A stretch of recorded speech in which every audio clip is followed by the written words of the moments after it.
Alright, I'm going to start rattling through here with my three-way setup with the eel.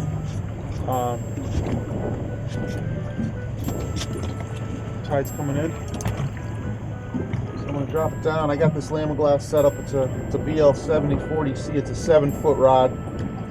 I had them put a wheel tip on the end.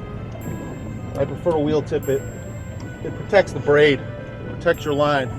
You know, after a while, the line wears down with going through an eyelet, and with the force of fighting fish all the time, and the pressure, it kind of wears down the line. If you have a wheel tip on the end, taking away all that pressure on the line, and your line's going to last a lot longer.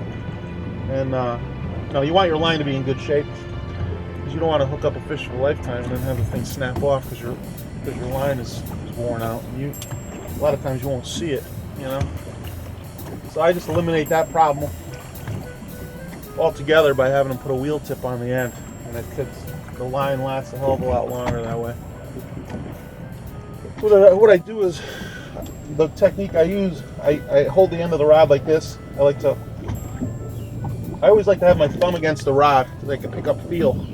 So as I constantly feel for the bottom, and as I'm feeling, my sinker's rattling, clicking, which is making a little bit of noise, which will attract the fish from a good distance, because sound travels 5 times faster underwater than it does in the air, and the fish can hear 100 times better than we can. So they can pick up the sound probably, I don't know how far, but I would think at least 50 or so feet in either direction, which is improving your odds of catching a fish. It's not just by chance you drift past them. They're going to come to, especially the straight bass is really, it's a real curious fish.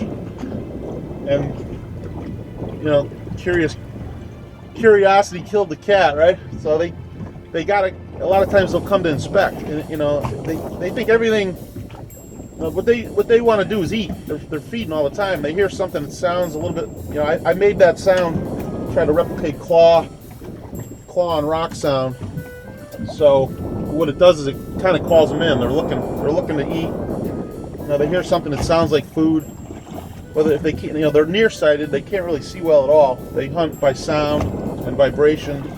Then they use their sense of smell to pick up on the bait, and then their eyesight for the final attack. So I try to get their attention with the rattle, and they come in to inspect, and they pick up on the eel scent or smell or sight, and then they attack it.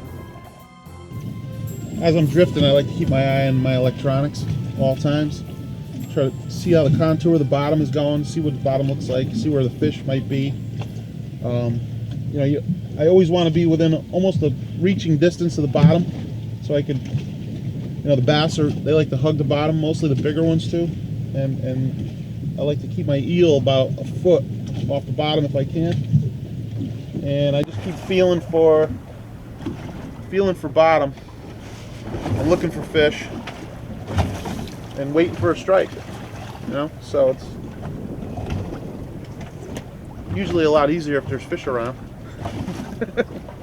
But you never know when one's going to roll through. I mean, even if you're looking at your electronics and you're not marking a fish, it doesn't mean that there's not one close by and he's going to pick up on this thing and he's going to come rolling in and grab this.